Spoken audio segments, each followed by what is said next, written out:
Bienvenue dans cette leçon de Baguazhang. Nous allons travailler le quatrième changement que nous avons étudié, approfondi en masterclass. Ouverture, piqué, tourner vers la droite. Pas croisé, pas en 8, repousser. Avancer, piquer en passant par en dessous. Bouger, pivoter, travailler à partir des coudes. Debout sur une jambe en étendant les bras légèrement penchés. Déposer la pointe, pivoter sur le talon, j'ai ma balle. Demi-pas du cavalier. Ouvrir, refermer. Fermer davantage, passer le poids à droite, monter, et je suis maintenant tourné vers la gauche, le centre est à gauche. Pivot, pas croisé, pas en 8, passer le poids en arrière, repousser.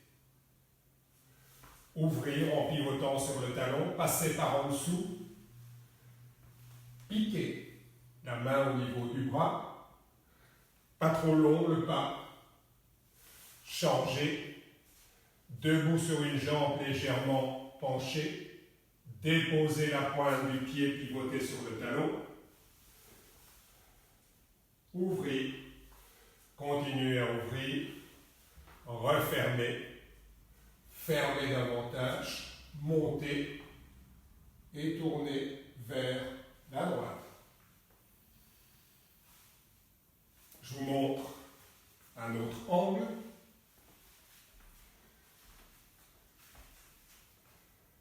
Ouverture.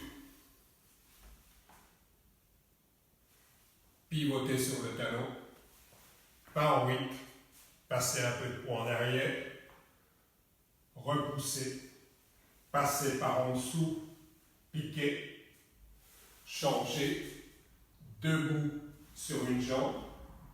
Déposer la pointe du pied, pivoter sur le talon, ouvrir, poids à gauche, attaque avec le tranchant, pivot, refermer, refermer davantage, monter, et je suis prêt à tourner de l'autre côté. Faisant suite aux thématiques abordées dans les masterclass, je vais maintenant me pencher sur le point arts martiaux et pratiques méditatives. Ce sont les deux racines qui ont donné naissance au Baguazhang. Marcher en cercle, pourquoi?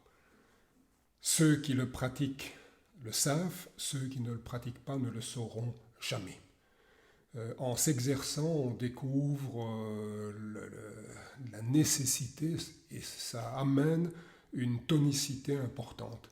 C'est également un travail d'endurance, un travail de coordination et un exercice assez impressionnant d'équilibre. Déjà marcher en ligne droite, le Sing-Yi-Chuan, ici marcher en ligne en cercle, toutes ces qualités sont démultipliées. L'unité du corps-esprit est également très présente, la circulation de l'énergie, la présence, calme et stabilité dans le mouvement. C'est un travail aussi sur les fonctions physiologiques, sur le métabolisme, et c'était pratiqué par les taoïstes longtemps avant Dong He-Chuan. Kan Ge-woo, qui est un universitaire chinois connu, 9e Duan, reconnu pour ses recherches sur le Baguazhang, explique que Dong He-Chuan a pratiqué durant sa jeunesse des arts martiaux. Et puis il est devenu membre d'un groupe taoïste, une confrérie taoïste qui appartenait au courant Longmen, la porte du dragon. Et ce courant taoïste avait une pratique de méditation où il marchait en cercle. Et donc Dong He-Chuan a réuni ces deux racines, la pratique mystique, le travail alchimique intérieur avec les applications des arts martiaux. Si quelqu'un aspire à atteindre le Tao, il doit pratiquer la marche en cercle. Alors dans ses investigations, Kangewu a trouvé nombre de références à des marches en cercle. Les taoïstes appelaient cela rotation dans le culte du ciel et utilisaient le diagramme Tai Chi.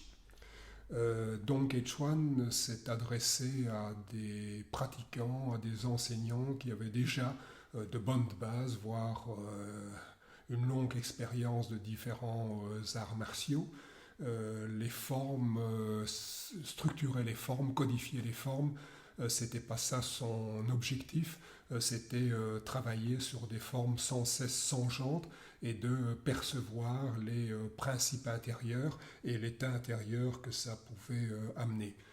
Les élèves ont été frustrés parce qu'il y avait tellement de façons de pratiquer, ne serait-ce que pour la marche en cercle. On trouve différents types de pas, j'en cite quelques-uns, le pas du lion, le pas du dragon, le pas du coq, le pas du tigre, du serpent, de la grue, le pas secoué, le pas hésitant, le pas continu, le pas glissé. On peut le pratiquer très lentement, de manière rapide, différentes grandeurs de cercles.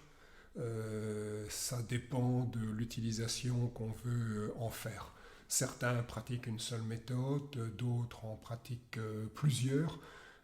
Dans les masterclass, je vous présente différentes façons de faire et puis je vous explique pourquoi je privilégie telle ou telle façon, la hauteur de la main, l'ouverture ou la fermeture du coude. Quoi qu'il en soit, tout ça ne sont que des outils d'un art interne où l'important est de retrouver le naturel pour favoriser la circulation du flux. Je terminerai avec une métaphore que j'ai utilisée récemment dans l'une des masterclass. On pratique le Baguazhang en copiant, en imitant, et alors à ce moment-là, on fait comme quelqu'un qui utilise un appareil photo, parfois très sophistiqué, en mode automatique. Ça donne des photos correctes, jamais des photos exceptionnelles. Ou alors on prend le chemin du professionnel de la photo pour voir chaque paramètre, comprendre comment faire varier les paramètres en fonction du contexte, comment les combiner ensemble. Et c'est un travail qui est beaucoup plus long, mais lorsque l'on arrive à maîtriser ce type d'approche, ça donne au début de manière ponctuelle et puis de plus en plus souvent des photos exceptionnelles.